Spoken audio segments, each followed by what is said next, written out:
Hao. Today we're at Rumah Rakit PNK, Sungai Tinggi, and today we're gonna show you guys some interesting places about these places. So 今天跟你们讲啊，这个地方哦有很多东西，你看这个 ladang Subang Siput Sudu. Yes, we call that in Malay Siput Sudu. And this place is fun to come because 这个地方很多 activity 你们可以做 like fishing and riding boats and 那些东西哦。Okay, that's all from this place. Bye bye. 嗨，大家好，这里有很多东西哦。你看这里，在这里有石头、石柱，然后这里也可以看很多老鹰，这里有很多鱼，然后在这里来那边有老鹰，在这里你们可以像那些 boat 啊 ，OK，here we can naik boat 啊，banyak ikan boleh mancing，可以钓鱼。可以啦，来呀！Rumah Rakit PNK Sungai Tinggi，拜拜。Hi guys, so we're at the Sungai house. This house called Rumah Rakit. So I got 5 fish at this. So let me show you our bed. This is our bedroom. It's nice, right? We have the pong. We also have a fishing area at the back of the house, and we have the kitchen. It's so small but pretty good. Bye guys. 我们要回去我们的地点，因为我们走了这个地方因为我们要上班了嘛。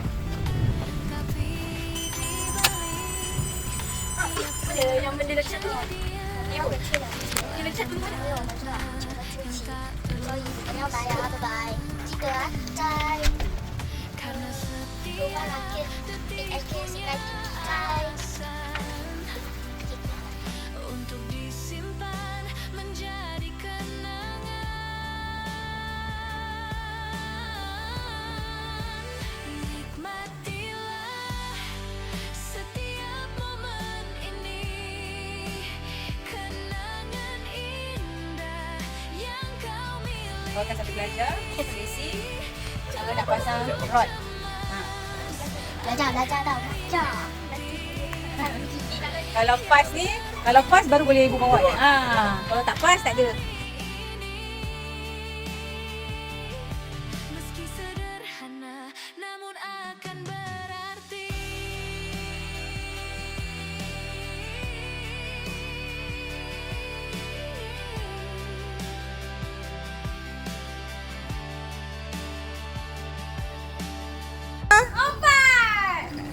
Empat.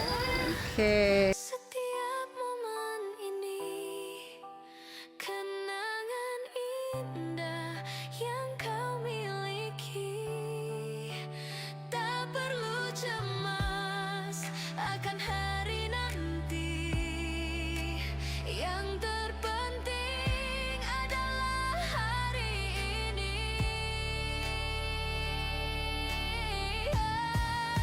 Hey guys, it's here. So we're going back to the land because we already sit here for one day. And Welcome to Rumah Rakit PNK Sungai Tinggi. selamat Hari Raya. Hari. Maaf Zahid dan Fatin. And so I recommend you guys to come here to lepak-lepak with your family. So you can guys go fishing. fishing, activity, you can do sporting. 我觉得跟你们家人来真的很好，对哦。你们教你们做很多 activity， 很好的，跟你们讲可以 bonding 啊，还有 OK，that's all from us. Easy Family signing out.